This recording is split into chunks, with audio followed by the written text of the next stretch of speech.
Welcome back to another technical deep dive here in the debug zone.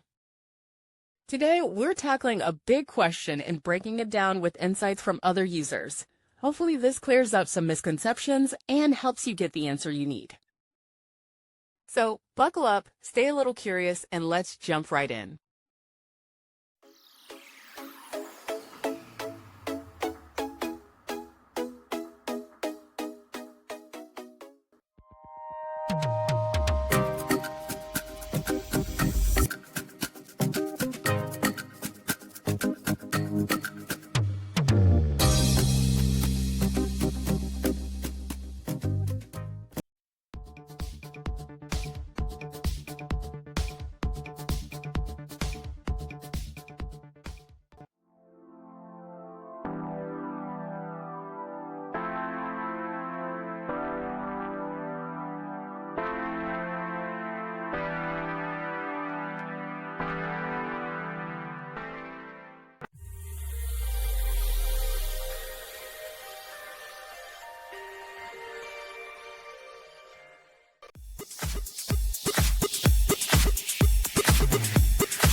And that's a wrap.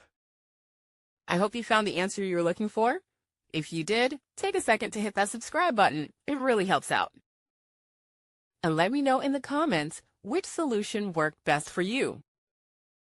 See you next time in the debug zone.